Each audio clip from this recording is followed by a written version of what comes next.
ಸಿಂದಗಿ ತಾಲೂಕಿನ ಸುಕ್ಷೇತ್ರ ಬ್ರಹ್ಮದೇವನ ಮಡು ಗ್ರಾಮದ ಆರಾಧ್ಯ ದೈವ ಬಲಭೀಮೇಶ್ವರ ಕಾರ್ತಿಕೋತ್ಸವ ಸಾವಿರಾರು ಭಕ್ತರ ಸಮ್ಮುಖದಲ್ಲಿ ನೆರವೇರಿತು.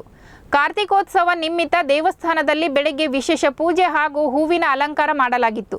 ದೇವಸ್ಥಾನ ವಿವಿಧ ಬಣ್ಣದ ವಿದ್ಯುತ್ ಅಲಂಕಾರ, ತಳಿರು ತೋರಣಗಳಿಂದ ಅಲಂಕರಿಸಿದ್ದು, ರಾತ್ರಿ 8 ಗಂಟೆಯಿಂದ ಭಕ್ತರಿಗೆ ಭಜ್ಜಿ ರೊಟ್ಟಿ ಪ್ರಸಾದ ವ್ಯವಸ್ಥೆ ಕೂಡ ಮಾಡಲಾಗಿತ್ತು.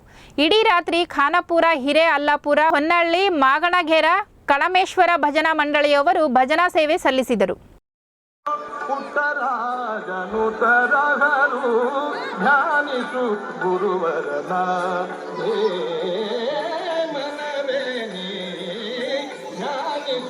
ಗುರುವರನ